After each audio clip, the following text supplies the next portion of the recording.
D'abord, la chair humaine a quel goût? C'est un goût un peu salé. Et le sang a quel goût? Un goût un peu salé aussi. Bon, c'est-à-dire que ici, dans ce monde-ci, Oui. le goût là n'est pas bon, n'est-ce pas? Oui. Mais dans votre monde là-bas, le goût là est bon. Oui. Bon. Et vous vous nourrissez de ça Oui. pour pouvoir vivre. Oui.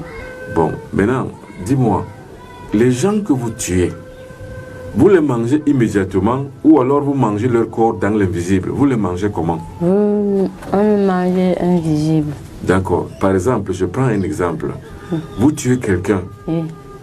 mystiquement, vous lui lancez une maladie, il meurt. Oui. À quel moment vous mangez sa chair et buvez son sang? On mange d'abord sa chair avant de lancer les maladies. Ah, d'accord. C'est-à-dire que vous mangez d'abord sa chair. Oui. Mais si vous mangez sa chair, il doit mourir immédiatement. Pourquoi il ne meurt pas immédiatement? Elle ne peut pas mourir. On va faire les trucs là pour qu'il ne meure pas. Ah bon. Donc quand vous mangez maintenant son corps, sa chair, vous faites une magie pour qu'il ne meure pas immédiatement. Oui. Vous pouvez manger quelqu'un comme ça pendant combien de jours? On peut même pousser même à 2 ans pour qu'il ne meure. Ah, donc, quand vous mangez quelqu'un, vous mangez, Oui. vous le rongez à petit feu. Oui. Et vous prolongez sa vie, qu'il ne meure pas rapidement, jusqu'à Oui. ce que vous l'ayez suffisamment mangé. Oui. Mais comment la personne sent son corps quand vous le mangez comme ça pendant Il ne 2 peut ans? pas sentir. Il ne sent rien. Oui. Il ne sent pas la maladie, il ne sent pas la fatigue, il ne sent rien. Non. Mais vous vous mettez à le manger. Oui. Et quand vous le mangez donc comme ça pendant 2 ans, vous pouvez décider que c'est fini, il meurt. Oui. Et quand vous le mangez, est-ce qu'au fur et à mesure, sa chair finit? Oui, ça finit. Et quand la chair est finie complètement, Oui. Il reste toujours en vie. et puis enfin, c'est vous qui décidez quand vous allez le tuer. Oui. Oh oui. Est-ce que là-bas, vous connaissez vraiment Dieu? Non. Qui vous connaissez là-bas? C'est Lucifer, Satan. Belzébuth, vous connaissez qui? Tout. Vous connaissez Lucifer aussi? Oui. Est-ce que vous invoquez Lucifer là-bas? Il est là-bas. Il est là-bas avec Oui, vous? ce sont les mecs qu'ils invoquent. Il y a aussi Belzébuth. Oui. Il y a encore qui? Il y a Satan. C'est Satan qui est Lucifer, Belzébuth et Astaroth. Oui. Bon, maintenant, qui t'a appris le nom de Belzébuth? C'est Ce là-bas? sont les gens de là-bas. D'accord, ok. Plusieurs blocages.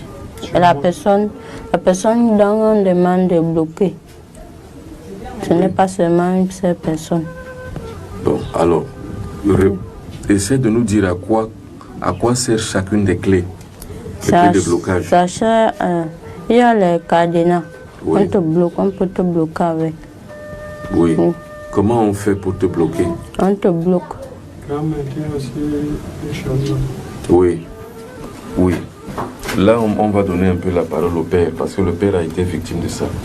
Oui, parce qu'il m'explique que il y a sur mon blocage, Oui. comme là où nous sommes, on fait la vannerie, il y a des secteurs, des gens qui sont dans les sectes. Donc, ils se sont donc entendus. Oui.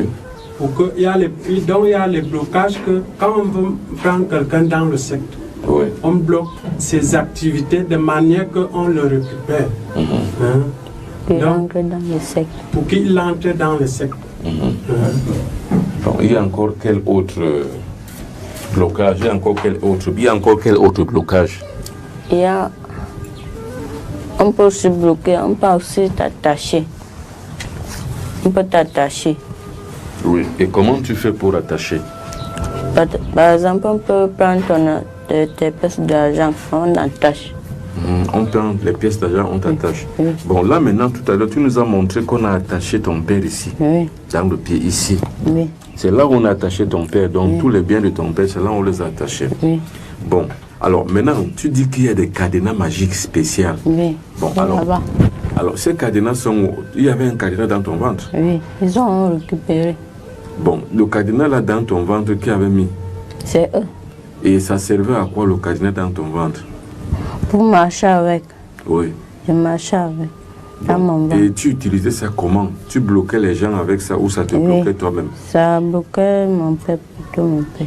Bon, et maintenant donc, pour pouvoir bloquer ton père, Oui. on a mis le cadenas dans ton ventre. Oui, Bon, et on a aussi attaché ses affaires sur mon pied. ton pied. Bon, maintenant alors, Est-ce qu'ils arrivent, il y a aussi d'autres méthodes de blocage à part les cadenas? Les cadenas, on t'attache aussi. Bon, et Yeah. maintenant, quand vous bloquez avec le cadenas, vous fermez avec la clé. Oui, Et toi, tu gardes la clé. oui, j'ai Bon. pris la clé. Voilà.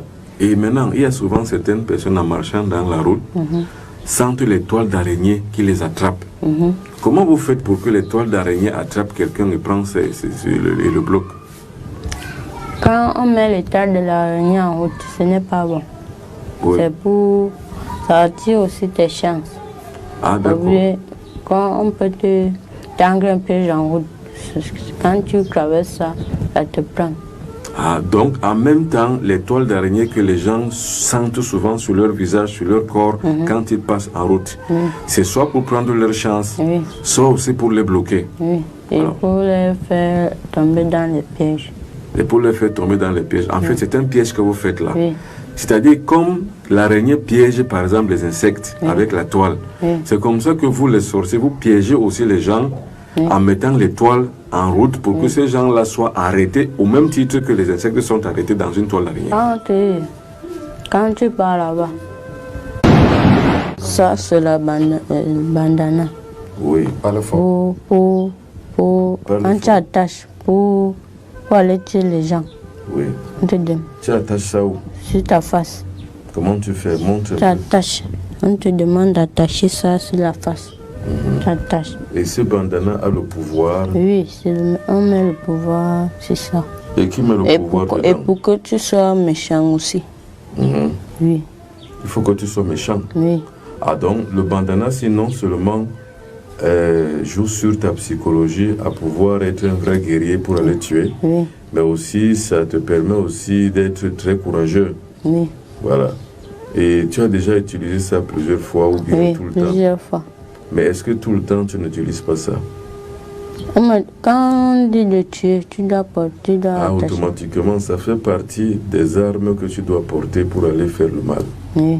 Bon. Et comment donc ça te fait quand tu mets ça sur ta tête? Ça te fait... Donc ça te fait... Donc tu deviens méchant. Donc c'est comme par exemple ici, un bandit, un malfaiteur prend la drogue Oui. pour pouvoir être plus méchant.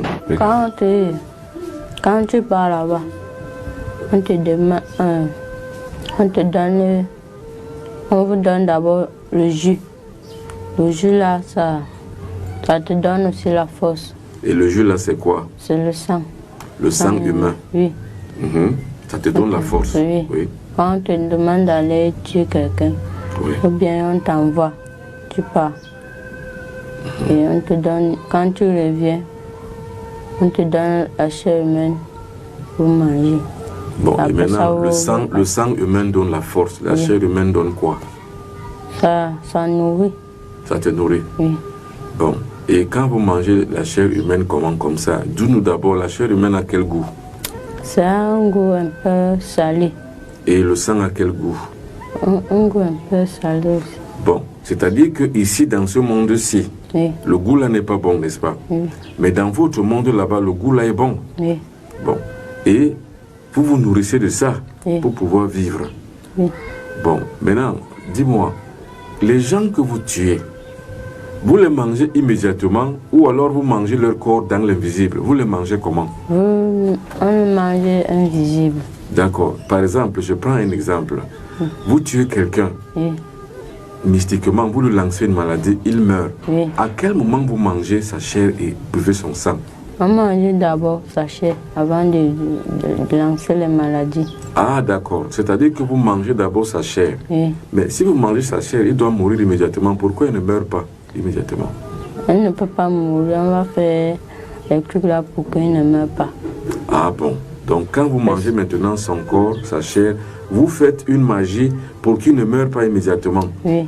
Vous pouvez manger quelqu'un comme ça pendant combien de jours? On peut même pousser même à 2 ans pour qu'il ne meure. Ah donc, quand vous mangez quelqu'un, vous mangez, Oui. vous le rongez à petit feu. Oui. Et vous prolongez sa vie, qu'il ne meure pas rapidement jusqu'à ce que vous l'ayez suffisamment mangé. Oui. Mais comment la personne sent son corps quand vous le mangez comme ça Et pendant il ne 2 peut ans? pas sentir. Il ne sent rien. Oui. Il ne sent pas la maladie, il ne sent pas la fatigue, il ne sent rien. Non. Mais vous vous mettez à le manger. Oui. Et quand vous le mangez donc comme ça pendant 2 ans, vous pouvez décider